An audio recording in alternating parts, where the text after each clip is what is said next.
Allah wabarakatuh. Bismillah walhamdulillah wassalatu wassalam ala sayyidina Rasulullah Sayyidina Muhammad ibn Abdullah wa ala alihi wa sahbihi wa man walah. Allahumma salli wa sallim wa barik wa karrim wa majid wa azzim ala sayyidina wa habibina wa qurrati a'yunina nabiyyina Muhammadin wa ala alihi at-tahirin wa ashabihi al-mayan wa tabi'in wa man tabi'ahum bi ihsan ila yaumiddin, amma ba'd. Yang saya cintai, yang saya hormati, segenap para habaib, para alim, para ulama, para tokoh agama, tokoh masyarakat, para tuan guru, para asatid, wabil khusus yang saya cintai Al-Habib Zaki bin Ibrahim Al-Gadri yang baru saja menyampaikan tausiahnya kepada kita dan seluruh para asatid yang hadir, baik yang ada di bawah atau di atas panggung ini. Semoga Allah Subhanahu wa taala menjadikan beliau semuanya Allah berikan kesehatan ruhani dan jasmani. Allah berkahi umurnya, Allah panjangkan umurnya, Allah mudahkan segala urusan dunia akhiratnya, Allah kuatkan langkah perjuangannya.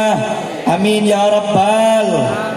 Yang saya cintai, yang saya hormati, segenap keluarga besar panitia penyelenggara daripada acara tabligh akbar dan juga peringatan daripada Muharram, yaitu tahun baru Hijriah, tahun baru Islam. Semoga panitia yang hadir, yang ada, yang telah membantu untuk mensukseskan ini acara, dan orang-orang yang ikut andil dalam melaksanakan ini acara supaya sukses sampai selesai, semoga Allah membalasnya dengan sebaik-baik balasan dunia dan akhirat. Yang saya cintai, yang saya hormati, segenap bapak-bapak, ibu-ibu, muslimin, muslimat, para pemuda-pemudi, umat baginda Nabi besar Muhammad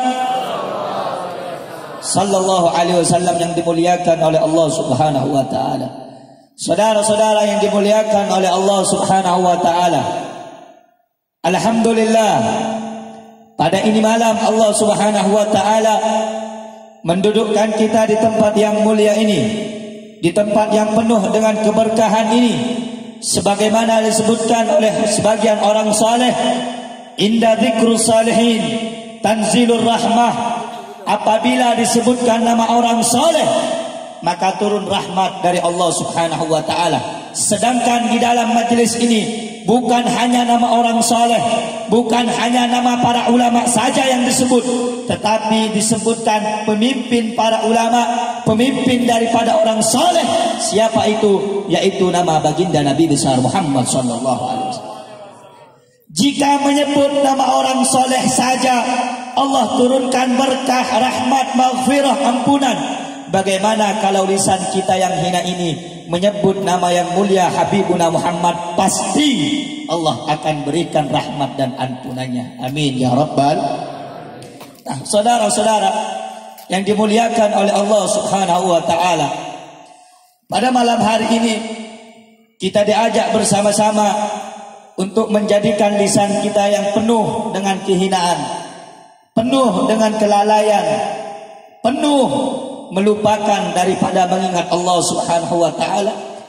Pada malam hari ini lisan kita diajak untuk dibasahi menyebut nama Allah dan nama Sayyiduna wa Maulana Muhammad. Makanya tidak ada lisan yang baik, tidak ada bibir yang paling baik, yang paling sempurna, yang paling dicintai oleh Allah di alam dunia ini selain bibir yang basah karena menyebut Habibuna Muhammad. Allahumma salli ala Muhammad. Baik buruknya lisan seseorang di dunia ini diukur baik banyak atau jarangnya dia bersolawat kepada Nabi Muhammad. Kalau lisannya dibimbing untuk bersolawat kepada Nabi Muhammad, lisan itu akan menjadi mulia di hadapan Allah Subhanahu wa taala. Hadirin hadirat saudara-saudara yang dimuliakan oleh Allah Subhanahu wa taala. Allah Subhanahu wa taala berfirman di dalam Al-Qur'an, "Wa ma yantiqu 'anil hawa in huwa illa wahyun yuha." Dan tidaklah apa yang diucapkan oleh baginda Nabi Muhammad itu berasal dari keinginan dan hawa nafsunya saja, tetapi apa yang disabdakan oleh Rasulullah sallallahu alaihi wasallam itu merupakan wahyu yang telah dibimbing dan diwahyukan oleh Allah Subhanahu wa taala. Setiap hadis yang dibacakan oleh Nabi Muhammad, setiap hadis yang telah keluar dari lisan mulia Nabi Muhammad itu adalah wahyu yang turun dari Allah Subhanahu wa taala. Nabi Muhammad sallallahu alaihi wasallam beliau bersabda, "Lillahi arba'atun hurumat." Allah itu memiliki 4 kemuliaan. Man hafidhahunna hafidhahullahu umurad dunya wa akhiratah. Barang siapa yang menjaga 4 kemuliaan ini, maka Allah akan jaga kemuliaan akhirat dan juga dunianya. Wa man lam yahfadhunna lam yahfadillahu umurad dunya wa akhiratahu. Barang siapa yang tidak menjaga 4 kemuliaan Allah ini, tidak akan dijaga oleh Allah urusan dunia dan akhiratnya.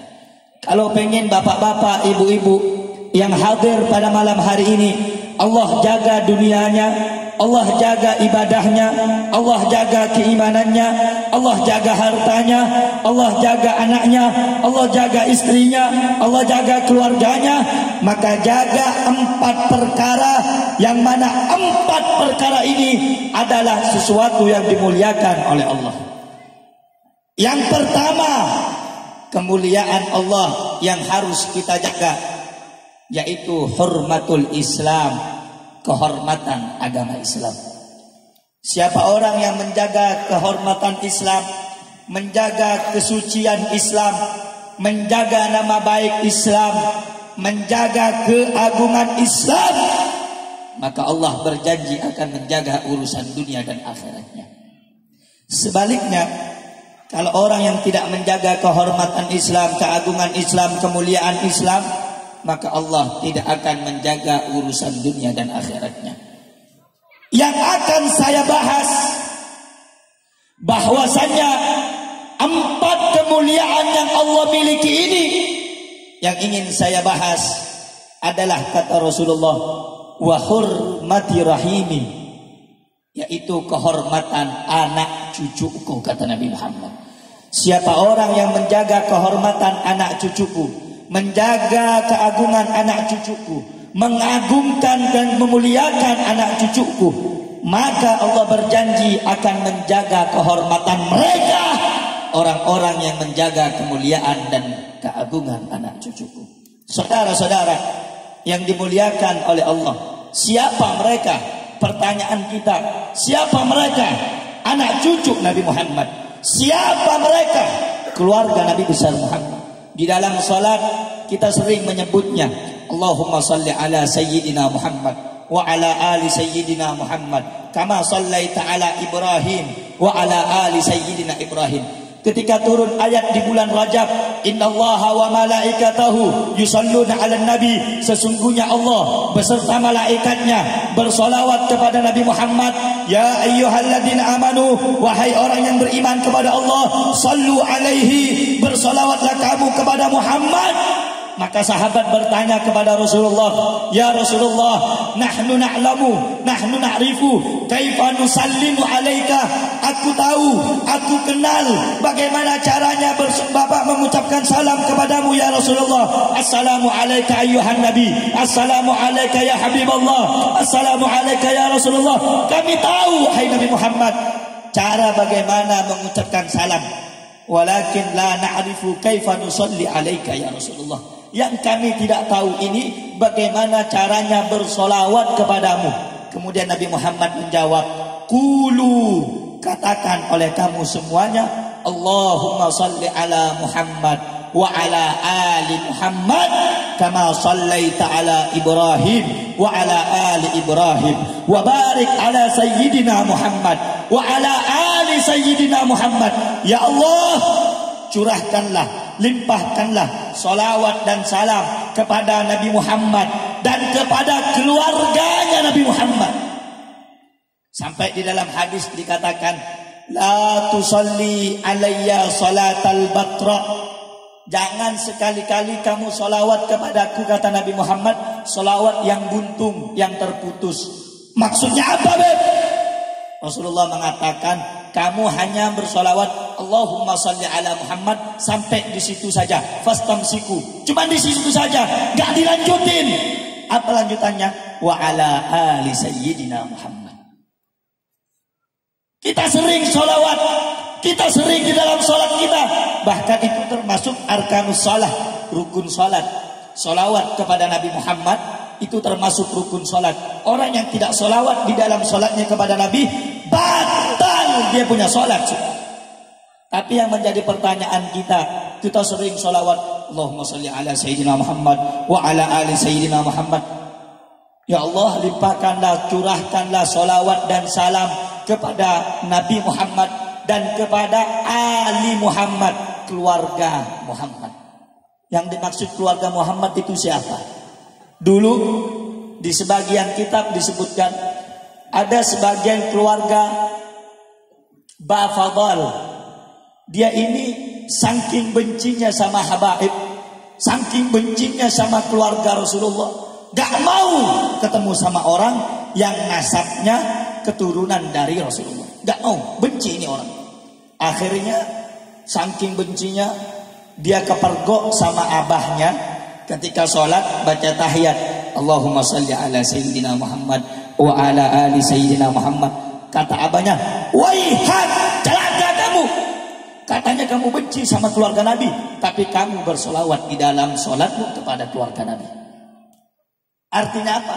Sejak itu dia, saudara-saudara, ini perempuan tidak pun mempunyai dendam dan benci sedikit pun kepada keluarga Nabi Muhammad. Pertanyaannya, siapa keluarga Nabi? Siapa orang yang sering kita sebut di dalam sholat kita? Apa? At-tahiyatul mubarakatuh salawat wa ibadullah assalamu alayka ya nabi wa rahmatullah. Allahumma salli ala Sayyidina Muhammad wa ala ali Sayyidina Muhammad. Siapa keluarga Nabi Muhammad ini? Keluarga baginda Nabi besar Muhammad sallallahu alaihi wasallam adalah mereka yang di dalam darah dagingnya mengalir darah daging baginda Nabi Yuna Muhammad. Engkau cinta kepada mereka, maka engkau akan mendapatkan cinta baginda Nabi besar Muhammad. Sayyidina Abu Bakar Siddiq, beliau mengatakan, urgubu Muhammadan fi ahli baiti. Perhatikanlah Nabi Muhammad. Curi perhatian Nabi Muhammad itu dengan apa? Engkau perhatian kepada keluarganya, engkau perhatian kepada anak cucunya. Kalau kita pengen diperhatikan oleh Nabi, perhatikan keluarganya. Kalau kita pengen dihormatin sama Nabi, hormatin keluarganya. Kalau kita pengen dimuliakan sama Nabi, muliakan keluarganya. Di dalam perkataan Sayyidina Abu Bakar yang lain, apa kata Sayyidina Abu Bakar? La qarabatu Rasulillah ahabbu ilayya an asila ila qarabati.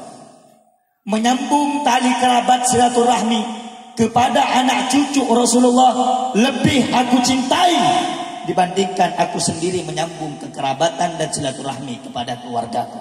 Itu saking cintanya sahabat-sahabat di zaman dulu kepada kita punya Nabi dan keluarganya sallallahu alaihi wasallam. Nah, saudara-saudara, siapa mereka keluarga Nabi? Keluarga Nabi itu mereka yang mendapatkan langsung pernyataan dari Allah Subhanahu wa taala di dalam Al-Qur'an. Di dalam surat Al-Qur'an Allah Subhanahu wa taala berfirman, surat Asy-Syura ayat 23. Allah Subhanahu wa taala berfirman, "Qul la as'alukum alaihi ajran illa mawaddatan fil qurbah." Dalam ayat yang lain Allah Subhanahu wa taala berfirman di surat Al-Ahzab, "Innama yuridullah liyudhhiba ankumur rijsa ahlal baiti wa yutahhirukum tathhira."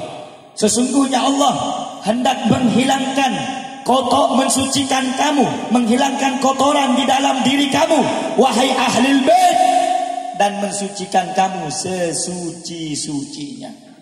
ketika turun ini ayat di dalam kitab Syaraful Mu'abbad li Ali Muhammad karangannya Syekh Yusuf bin Ismail bin Yusuf bin Ismail An-Nabhani, dijelaskan ketika turun in ayat innama yuridullahu liyudhiba ankumur rijsa ahlil bait, Rasulullah langsung manggil Sayyidina Al-Hasan, Sayyidina Al-Husain, Sayyidatuna Fatimah, Sayyidina Ali bin Abi Thalib, dipanggil oleh Rasulullah, langsung dibentangkan rida, kisahnya, selendangnya dibentangkan. Allahumma haula'i ahlul baiti.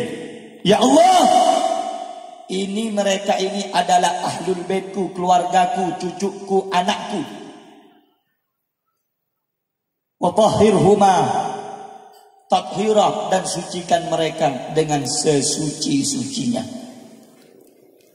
Nah, dari penjelasan ini ulama mengatakan yang dimaksud keluarga Nabi, yang dimaksud ahlu baitin Nabi, yang dimaksud kerabat Nabi, mereka yang lahir dari cucu orang yang ada di bawah kisahnya Rasulullah waktu itu, yaitu keturunan Sayyidina Al-Hasan dan Sayyidina Al-Husain.